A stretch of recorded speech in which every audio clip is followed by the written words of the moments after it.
ഈ അഖില് എന്ന് പറയുന്നവനില്ലേ നിസ്സാരക്കാരനൊന്നുമല്ല. അവൻ പറഞ്ഞു കഴിഞ്ഞാൽ നല്ല രീതിയിൽ സാലറി മേടിക്കുന്ന ഒരു വലിയ കമ്പനിയിലായിരുന്നു.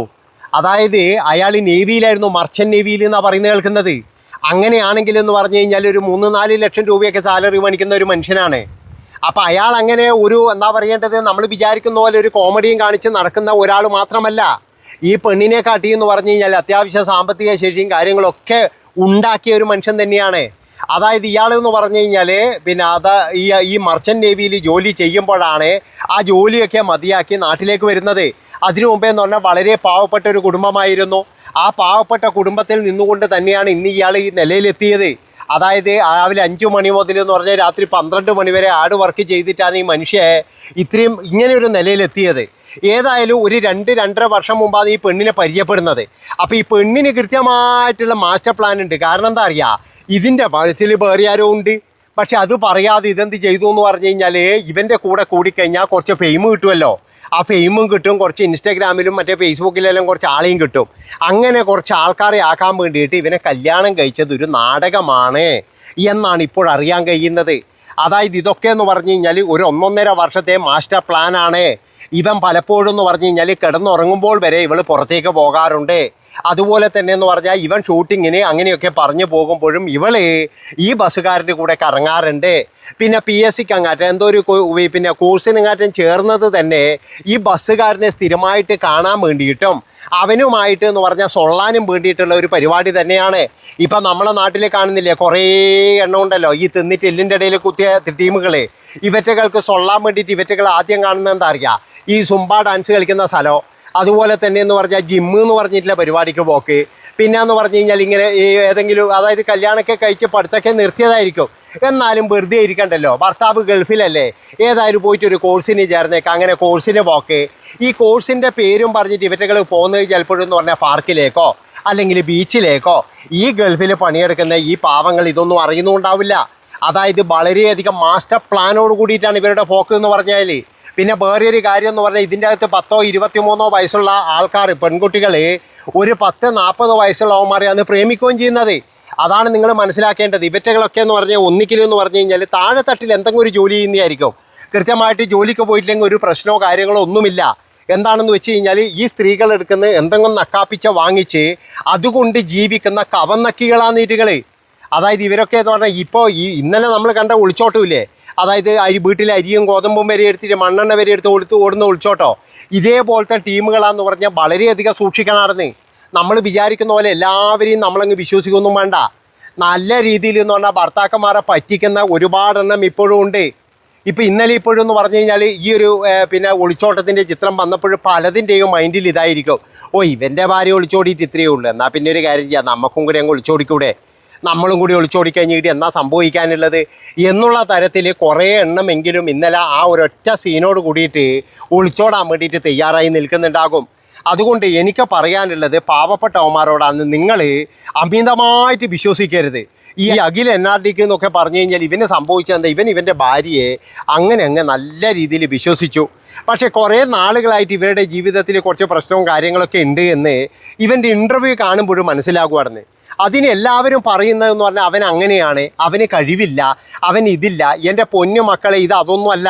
ഈ അവിഹിതം എന്ന് പറഞ്ഞു കഴിഞ്ഞാൽ ഭർത്താവ് ഇനിയിപ്പോൾ എത്ര കഴിവുള്ളവനാണെന്ന് പറഞ്ഞിട്ട് കാര്യമില്ല.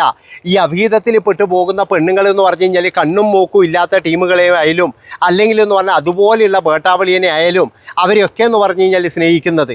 അപ്പോൾ തന്നെ നമുക്കറിയാം ഈ അവിഹിതം എന്ന് പറഞ്ഞു കഴിഞ്ഞാൽ അങ്ങനെയാണ്. ഇതിപ്പോഴും എന്ന് പറഞ്ഞാൽ പച്ചക്ക് പറയാം, അതായത് ഭർത്താവിനെ ഉറക്കി കിടത്തിയിട്ട് മെല്ലെ അവിടുന്ന് ഇറങ്ങി ഓടുന്ന ഒരു സ്ത്രീ. ഇതിൽ പല രാത്രികളിലും ഇതിങ്ങനെ തുടർന്നു പോയിട്ടുണ്ടാകും. പക്ഷേ ഇതൊന്നും എന്ന് പറഞ്ഞാൽ കാണൂലാരും. കാരണം എന്താ വെച്ചാൽ കണ്ടുപിടിക്കാൻ പറ്റിയിട്ടുണ്ടാവില്ല. അവസാനം എന്ന് പറഞ്ഞു കഴിഞ്ഞാൽ ഈ ഓട്ടം ഓടുമ്പോൾ ഒളിച്ചോട്ടം, നമ്മളെ പണ്ട് എടപ്പാളോട്ടം കഴിഞ്ഞതിൻ്റെ ഇപ്പോൾ ഞാൻ ഇന്നലെ കണ്ടൊരു സംഭവമാണ് ഒളിച്ചോട്ടം എന്ന് പറയുന്ന ഒരു സംഭവം. ഇങ്ങനെ ഒളിച്ചോടുന്നു ഞാൻ ആദ്യമായിട്ട് കാണുന്നതാണ്. സാധാരണ എല്ലാവരും ഒരു ബാഗ് കൊടുത്തിട്ട് ഒളിച്ചോടും. എന്നാൽ ഇത് അരിയും കലവുമായിട്ട് ഒളിച്ചോടുണ്ടെങ്കിൽ നിങ്ങൾ ആലോചിച്ച് നോക്കണം, അതിൻ്റെ ആ കൂർമ്മ ബുദ്ധി നിങ്ങളൊന്ന് ആലോചിച്ച് നോക്ക്. അവൻ്റെ ആ പൈസ കൊണ്ട് വാങ്ങിച്ച സകല സാധനവും കൊണ്ടുപോയി എന്നാണ് പറയുന്നത്. അത്യാവശ്യം പണവും സ്വർണ്ണവും എല്ലാം കൊണ്ടുപോയിട്ടുണ്ടാവുമായിരുന്നു. അപ്പോൾ ഇങ്ങനെയുള്ള ആ കുറേ തിന്നിട്ട് എല്ലിൻ്റെ ഇടയിൽ ഉള്ള കുറേ കൂതറകളുണ്ട്. അവറ്റയൊക്കെ എന്ന് പറഞ്ഞു കഴിഞ്ഞാൽ വളരെയധികം ശ്രദ്ധിക്കുക തന്നെ വേണമായിരുന്നു. അല്ലാതെ പിന്നെ എന്ന് പറഞ്ഞു കഴിഞ്ഞാൽ എല്ലാം പോയി കഴിഞ്ഞതിന് ശേഷം ഇനി പോകുന്നതാണെങ്കിൽ അങ്ങ് പൊയ്ക്കോ എന്ന് പറയണം, അത്ര തന്നെ. അതാണ് വേണ്ടത്. നേരാന്ന് പറഞ്ഞു കഴിഞ്ഞാൽ ഡിവോഴ്സ് കൊടുത്തങ്ങ് വിട്ടേക്കണാർന്ന്. പിന്നെ ഒരു കാര്യം ഇവൻ ഭാഗ്യവാനാണ്. കാരണം എന്താ വെച്ചാൽ മക്കളൊന്നും ഇല്ലാതെ തോന്നാറുണ്ട്. ഇനി അതും കൂടി ഉണ്ടെങ്കിൽ പിന്നെ എന്ന് പറഞ്ഞു കഴിഞ്ഞാൽ അതൊരു വലിയ പ്രശ്നമായേനെ. ഏതായാലും അതിനു മുന്നേ തന്നെ എന്ന് പറഞ്ഞു കഴിഞ്ഞാൽ ഒളിച്ചോടാൻ തോന്നിയല്ലോ. അപ്പോൾ ഇതൊക്കെ എന്ന് പറഞ്ഞു കഴിഞ്ഞാൽ ഇനിയൊരു 2-3 മാസം കഴിയുമ്പോൾ കാണാം. ഒന്നിക്കലെന്ന് പറഞ്ഞു കഴിഞ്ഞാൽ വീട്ടിൽ വന്നിരിക്കുന്നുണ്ടാവും, അല്ലെങ്കിൽ എന്ന് പറയുന്നത് മൂഞ്ചി തെറ്റിയിട്ട് എന്ന് പറഞ്ഞു കഴിഞ്ഞാൽ വീണ്ടും ഇങ്ങനെ കണ്ണീരും കൈയായിട്ട് വരുന്നുണ്ടാവും. പിന്നെ എന്ന് പറഞ്ഞു കഴിഞ്ഞാൽ ഇനിയിപ്പോഴെന്ന് പറഞ്ഞാൽ സോഷ്യൽ മീഡിയയിലുള്ള കോപ്രായങ്ങൾ വേറെ ഉണ്ടാകും. അതുകൊണ്ട് എനിക്ക് പറയാനുള്ളത് എന്താണെന്ന് വെച്ചാൽ നമ്മൾ ഈ സോഷ്യൽ മീഡിയയിലുള്ള കോപ്രായങ്ങൾ കണ്ടിട്ട് അവൻ്റെ ജീവിതം വലിയൊരു സംഭവമാണ്, അല്ലെങ്കിൽ അവൻ്റെ ഒരു ഭയങ്കര സംഭവമാണ്, അവൻ്റെ ഭാര്യ എന്ത് ഭാഗ്യവതിയാണ് എന്നൊന്നുമില്ല മക്കളെ. പലവൻ്റെയും ജീവിതം എന്ന് പറഞ്ഞാൽ കൊഞ്ഞാട്ട തന്നെയാണ്. ഇനിയിപ്പോഴെന്ന് പറഞ്ഞാൽ അങ്ങോട്ടെന്ന് പറഞ്ഞാൽ നമ്മൾ കേൾക്കാൻ കഴിയുന്നത് ഇതുപോലെയുള്ള സോഷ്യൽ മീഡിയ മങ്കന്മാരുടെ ഒളിച്ചോട്ടം തന്നെയായിരിക്കും. കാരണം എന്താണെന്ന് വെച്ചാൽ പല കുടുംബത്തിലും പ്രശ്നം തന്നെയാണ്. നമ്മൾ വിചാരിക്കുന്ന പോലെ ഈ 5 മിനിറ്റ് വീഡിയോ ഒന്നും അല്ല. അതായത് ഈ 5 മിനിറ്റ് വീഡിയോ കാണുമ്പോൾ നമ്മൾ വിചാരിക്കും അയ്യോ ഓൻ്റെ വീട്ടിൽ എന്തൊരു സന്തോഷമാണെന്ന്. പക്ഷേ ബാക്കിയുള്ള മണിക്കൂറുകളെല്ലാം എന്ന് പറഞ്ഞു കഴിഞ്ഞാൽ ഇരുങ്ങൾ തമ്മിൽ തന്നെയാണാർന്ന്. അതാണ് നിങ്ങൾ മനസ്സിലാക്കേണ്ടത്. പണവും പ്രതാപവും എല്ലാം ഉണ്ടായിരുന്നു, പക്ഷേങ്കിൽ മനസമാധാനം ഇല്ലാത്ത പല ആൾക്കാരും ഉണ്ട് നമ്മുടെ ജീവിതത്തിൻ്റെ ഇടയിൽ. അവരൊക്കെ എന്ന് പറഞ്ഞാൽ ക്യാമറയുടെ മുന്നിൽ വളരെയധികം സന്തോഷവാനാണ്. അതാണ് നിങ്ങൾ മനസ്സിലാക്കേണ്ടത്. അപ്പോൾ ഇന്നലെ ഇവൻ്റെ ഭാര്യ ഒളിച്ചോടിയപ്പോഴെന്ന് പറഞ്ഞാൽ പലരും എന്ന് പറഞ്ഞാൽ പേടിച്ച് മറിച്ചിട്ട് തന്നെയാണ് ഉള്ളത്. അതുകൊണ്ടാണ് ഞാൻ പറയുന്നത് കോപ്രായങ്ങൾ കുറച്ച് കുറക്കുക. അതായത് ഈ സോഷ്യൽ മീഡിയയിൽ വന്നിട്ടുള്ള വീഡിയോ കോപ്രായങ്ങളുണ്ട്, അതൊന്ന് കുറച്ച് കുറക്കുമായിരുന്നു. അല്ലാതെ എന്ന് പറഞ്ഞാൽ എല്ലാത്തിനും പോയിട്ട് അങ്ങ് കയറൂരി അങ്ങ് വിട്ടിട്ട് അവസാനം ഇങ്ങനെ നിലവിളിച്ച് നെഞ്ഞത്തടിയും നിലവിളിയുമായിട്ട് കാര്യമില്ലായിരുന്നു. അതുകൊണ്ടാണ് പറയുന്നത്. ശരിക്കും പറഞ്ഞു കഴിഞ്ഞാൽ ഈ പയ്യനെ നല്ല രീതിയിൽ എന്ന് പറഞ്ഞാൽ പറ്റിച്ചിട്ടുണ്ട് ആ പെണ്ണ്. അതാണ് നിങ്ങൾ മനസ്സിലാക്കേണ്ടത്. ഇവൻ അത് മനസ്സിലാക്കാനും കഴിഞ്ഞിട്ടില്ല. ഇവൻ വിചാരിച്ച എന്താ മിന്നുന്നതെല്ലാം പൊന്നാന്ന ഇവൻ വിചാരിച്ചതായിരുന്നു. പക്ഷേ ഇവൻ ഇന്നലെ കൃത്യമായിട്ട് സംഭവം മനസ്സിലായായിരുന്നു. അതാണ് നിങ്ങൾ ആലോചിക്കേണ്ടതായിരുന്നു. എന്തൊരു മനുഷ്യന്മാർ, ഇങ്ങനെയുണ്ടാ മനുഷ്യന്മാരായിരുന്നു. ഇത്രയും വലിയ ഇതിനെയൊക്കെ എന്ന് പറഞ്ഞു കഴിഞ്ഞാൽ എന്താ വിളിക്കേണ്ടതെന്നറിയാം. പിന്നെ അവൻ്റെ ജീവൻ എടുത്തില്ലല്ലോ, അതൊരു വലിയ ഭാഗ്യമായിട്ടാ. അല്ലെങ്കിൽ വില ഉറക്കം വിളിക്കുകയോ ഇല്ലെങ്കിൽ വേറെ എന്തെങ്കിലും ഇട്ട് കൊടുത്തിട്ടുണ്ടെങ്കിൽ എന്നാ ചെയ്യുക, രാത്രി എന്നാൽ ഇത് കുടിച്ച് കിടന്നപാടെ നമുക്ക് പോവാം. അല്ലെങ്കിൽ മറ്റവൻ വന്നിട്ട് വേറെ എന്തെങ്കിലും ഒരു പൊടി ഇട്ടിട്ട് കൊടുക്കുന്നത് എന്താ ചെയ്യുക, അവൻ്റെ ജീവൻ പോയില്ലേ. അതുകൊണ്ടാണ് ഞാൻ പറയുന്നത് വളരെയധികം ശ്രദ്ധിക്കുക തന്നെ വേണമായിരുന്നു. നമ്മൾ ഈ സോഷ്യൽ മീഡിയയിൽ കാണിക്കുന്ന കോപ്രായങ്ങൾ അതൊരു പരിധിവരെ നമ്മൾ ഒഴിവാക്കുക തന്നെ വേണമായിരുന്നു. ഇപ്പോഴിവൻ്റെ ഒരുപാട് ഇൻ്റർവ്യൂവും കാര്യങ്ങളൊക്കെ എന്ന് പറഞ്ഞാൽ എടുത്ത ആൾക്കാർ വെളിയിലിടുന്നുണ്ട്. അതെന്തുകൊണ്ടാണ് ഇവന് തന്നെ കുറച്ച് കാലം മുമ്പ് തന്നെ തോന്നിയിട്ടുണ്ടാകും ഇതൊന്നും ശരിയായ നടപടിയല്ല. അതായത് ഇവൾ ഓടുന്നു ഇവൻ തന്നെ മനസ്സിലായിട്ടുണ്ടാവുമായിരുന്നു. അതുകൊണ്ടാണ് ഇവൻ അവസാനം പറയുന്നത് 2 കൊല്ലം നമ്മൾ പരീക്ഷിച്ച് നോക്കണമെന്ന്. എന്തെന്നാ പറയുന്ന ഇവനെല്ലാം ഇവനെ തന്നെ അറിയുന്നില്ല. 2 കൊല്ലം ഒരു ആണിനെയും പെണ്ണിനെയും ഒരുമിച്ച് ജീവിച്ച് പരീക്ഷിക്കുമല്ലോ.